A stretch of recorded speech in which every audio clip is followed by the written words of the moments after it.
Well, this is great because the next question I want to ask you is how do you merge the feminism and psychology together? So maybe you can talk a little bit about some of that trajectory and that shift for you. I made a big transition. When I was in my first job in that little liberal arts college, they had a winter term of a month.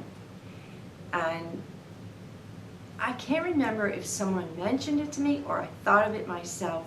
Well, wouldn't it be nice to teach something on the psychology of women? So in 1975, I taught this winter term course.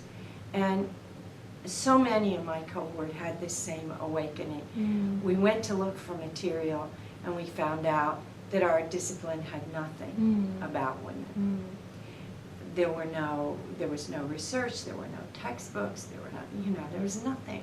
What year is this? And this was 75. Okay. So I did find Rhoda and Florence's book, Rhoda Anker and Florence, Denmark, Woman, Dependent or Independent Variable. I mean, what a title. Yeah. What a title for the era, And I found Judith Bardwick and then Juanita Williams. And so I taught myself the field, and I'm very indebted to those women who wrote the first textbooks.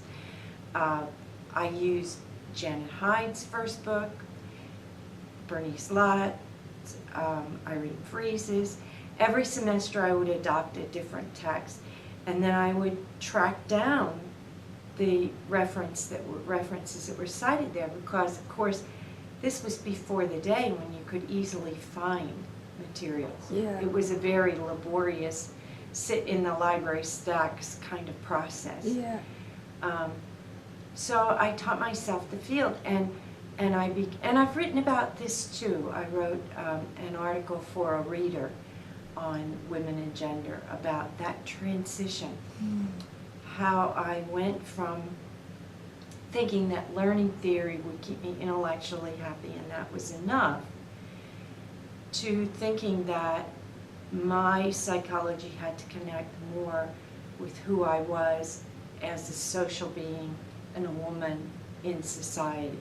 And so I gradually moved over into social and spent the rest of my career working in that area. Okay.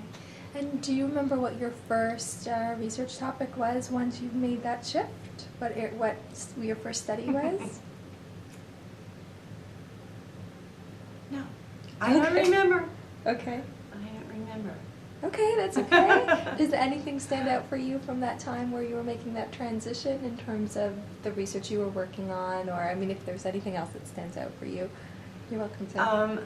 I moved from the small college in Iowa to Westchester University in Pennsylvania, and I was going up for tenure there. And so I had publications in behavioral and brain sciences, Journal of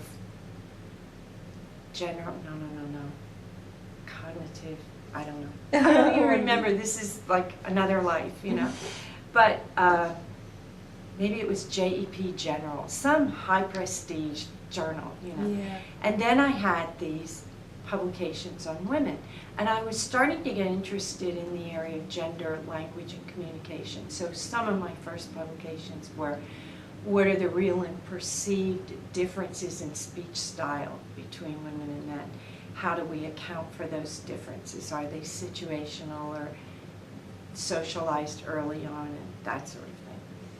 So when I went up for tenure, I remember one had to be interviewed by the university-wide tenure and promotion committee, and they asked me about the learning articles, and rather foolishly I said, I'm moving out of that area and into this other area. And one person on the committee had my CV in front of him, and he looked at it and he said, well, that's not publications, that's about women. And he went back to asking me about the other ones. So I got tenure, but I'm sure it wasn't because of my feminist work. I'm sure it was because I had proved that I could do, quote, hard science. Wow.